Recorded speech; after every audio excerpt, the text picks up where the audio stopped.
Eksperimen oleh ahli psikologi. Banyak percobaan yang dilakukan ahli psikologi dan ahli lainnya pada orang yang berada dalam keadaan hipnotis telah menunjukkan bahwa batin bawah sadar tidak mampu melakukan pilihan dan bandingan yang perlu bagi proses pertimbangan.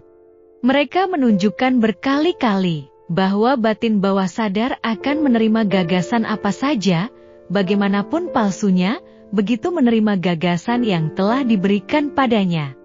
Seorang guru hipnotis dapat memberi gagasan terhadap muridnya yang berada dalam keadaan hipnotis bahwa punggungnya gatal, lalu kepada murid lainnya hidungnya berdarah, dan kepada yang lain lagi sebagai patung perunggu, serta kepada yang lainnya lagi kedinginan pada suhu di bawah 0 derajat.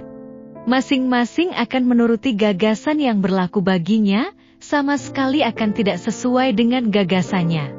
Gambaran sederhana ini menunjukkan dengan jelas perbedaan antara batin sadar yang mempertimbangkan dan batin bawah sadar yang tanpa pertimbangan, tanpa pilih, dan menerima benar apapun yang dianggap benar oleh batin sadar. Oleh karena itu, sangat penting memilih pikiran, gagasan dan alasan yang menyegarkan, memberi inspirasi, dan mengisi jiwa Anda dengan kegembiraan. Penjelasan istilah batin objektif dan subjektif. Batin sadar Anda berhubungan dengan objek-objek luar. Batin objektif memerhatikan dunia objektif. Sarana pengamatan adalah kelima pancaindera fisik. Batin objektif adalah penuntun dan pengarah hubungan dengan lingkungan. Anda memeroleh pengetahuan melalui pancaindera.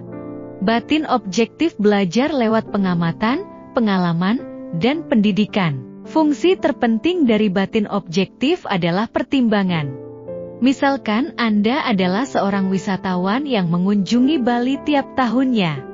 Anda akan berkesimpulan bahwa Bali merupakan pulau yang indah berdasarkan pengamatan Anda mengenai patung-patung, pura, pemandangan alam, dan masyarakatnya yang ramah. Ini adalah kerja batin objektif. Batin bawah sadar Anda sering disebut sebagai batin subjektif. Batin subjektif memperhatikan lingkungan dengan cara di luar pancaindera. Batin subjektif mengamati dengan intuisi atau gerak hati, merupakan tempat kedudukan emosi dan sebagai gudang ingatan.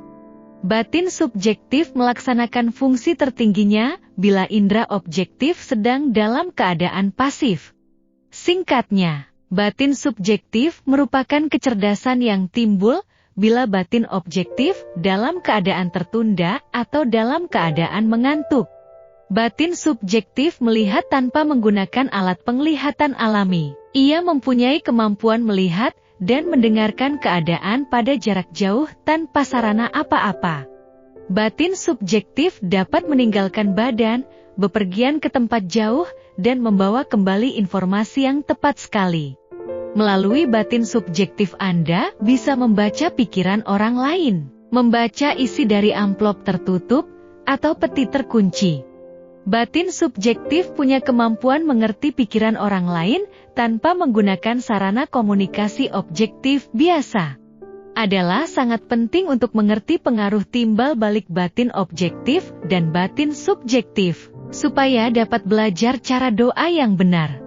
Bawah sadar tidak bisa mempertimbangkan seperti batin sadar. Batin bawah sadar tidak bisa berbantah-bantahan melawan Anda. Oleh karena itu, bila Anda memberi gagasan yang salah, ia akan menerimanya sebagai hal yang benar dan langsung menimbulkan kondisi, pengalaman, dan kejadian yang sesuai dengan gagasan itu.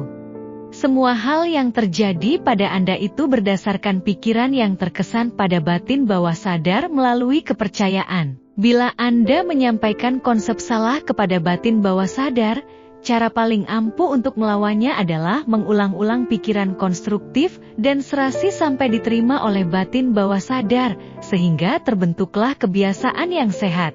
Karena batin bawah sadar Anda adalah tempat kedudukan kebiasaan. Kebiasaan berpikir dari batin sadar membuat alur-alur dalam pada batin bawah sadar. Hal ini menguntungkan Anda bila kebiasaan pikiran Anda itu serasi, penuh damai, dan konstruktif. batin bawah sadar Anda. Karena kreatifnya dan bersatunya dengan sumber ketuhanan, akan mulai menciptakan kebebasan dan kebahagiaan yang telah Anda tetapkan dengan sungguh-sungguh itu.